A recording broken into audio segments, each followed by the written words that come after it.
videos from Safe. So just give me a second because I have it right now here. And we will discuss a little bit, but this, I think that this is important that you,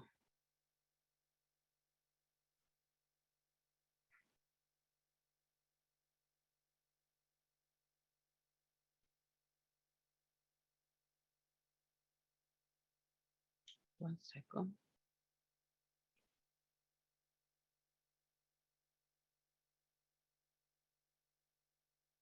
Need to share my screen. Nice. From YouTuber viewer Andrew Cristiano, since I'm in reality with corporate, actually I don't know the strategy at the top level. Thank you. Thank you very much for sharing. I'm going to share this. It's a very quick video, and I know that you will like it. Strategy is and what it isn't. Can you hear it? Can you see it?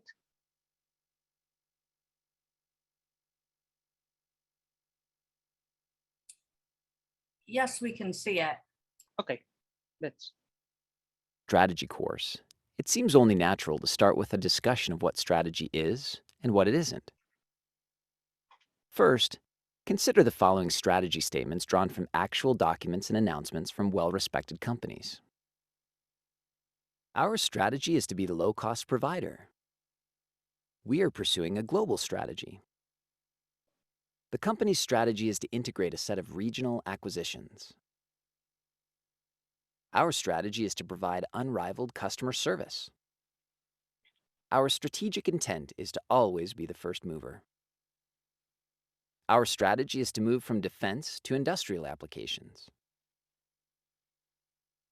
What do these strategy statements all have in common?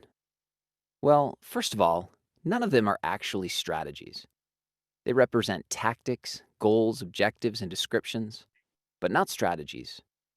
They are mere strategic threads, small components of overall strategies. The problem is that in recent years, strategy has become something of a buzzword. Whenever we want to sound smart and demonstrate our business acumen, we just make sure the word strategy shows up in our ideas. The result is that we now refer to many mundane and uninteresting aspects of the business as being strategic, when they are really only small pieces of the overall business strategy. So then, what is a strategy? Being clear about what a strategy is will help us understand more clearly what a strategy is not. Well, the word strategy originally comes from the Greek word strategos, meaning the art of the general. In other words, the origin of strategy comes from the art of war, and specifically the role of the general in a war.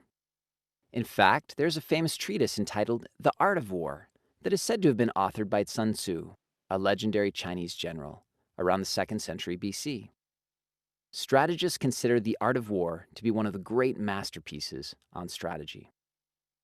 In the art of war, the goal is to win. Winning is good and losing is very, very bad. Can you imagine the great Hannibal saying something like, "Our strategy is to beat Rome"? No, Hannibal's goal was to defeat Rome. His strategy was to bring hidden strengths against the weaknesses of his enemy at the point of attack to achieve that goal, such as crossing the Alps when the enemies did not believe he could. The general is responsible for multiple units that must work together to win the battle and the war. The way the general adds value to the battle is by providing high-level orchestration and vision. That is, he can see what the field commanders cannot.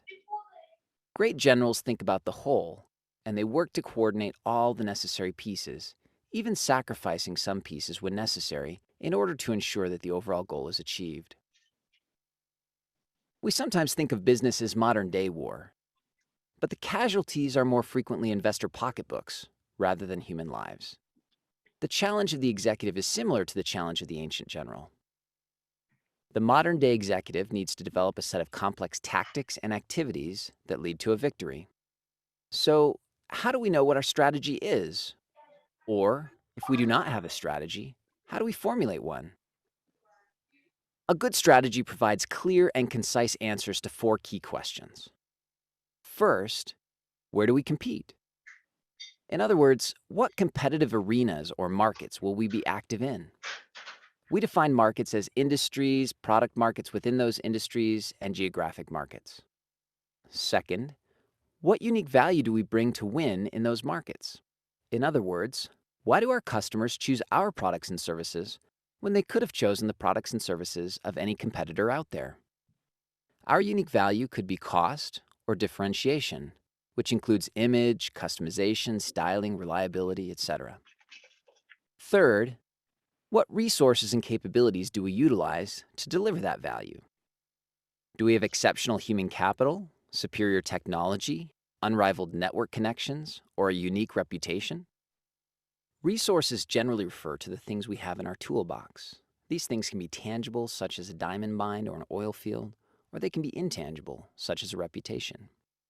Capabilities generally refer to the things that we can do, or our ability to use the things in our toolbox.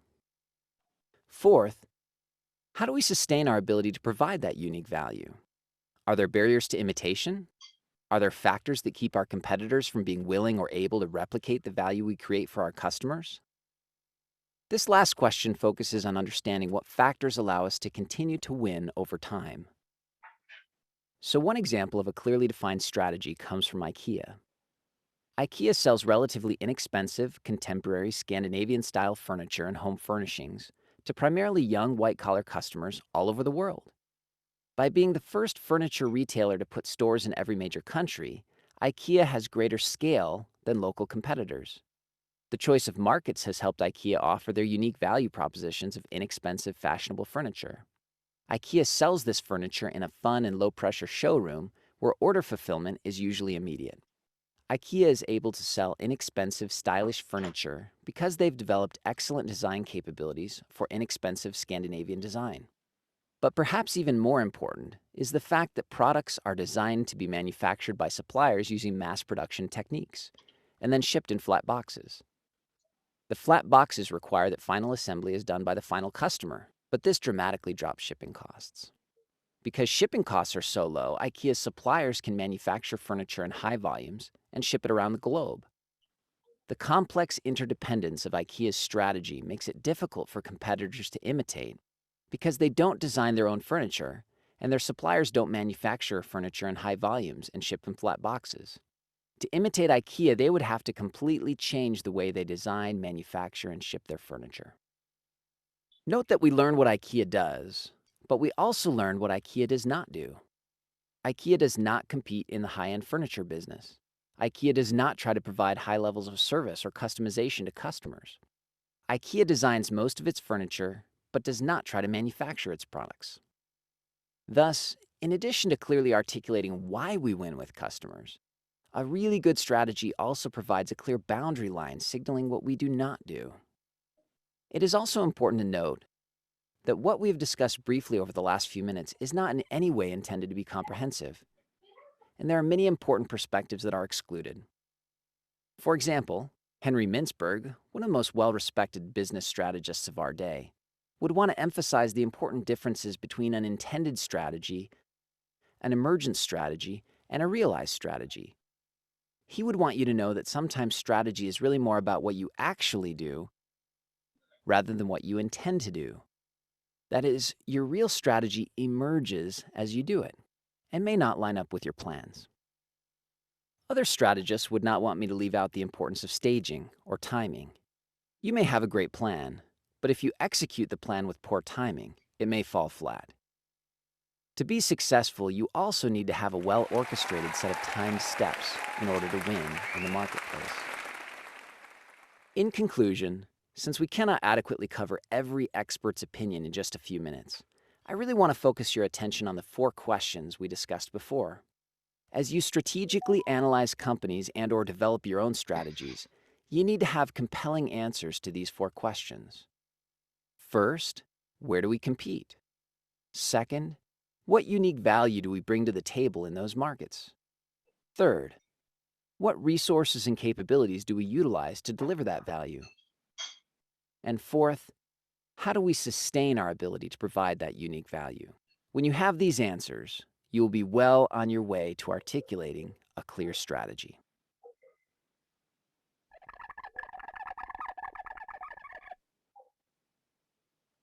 Very good. You like it?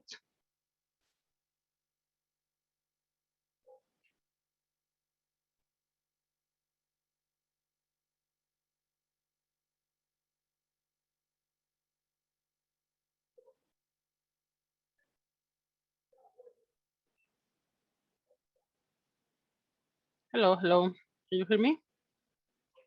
Question, did you like it, guys? Yes, we can hear you. You Perfect. could get a thumbs up for, Yes. Yep.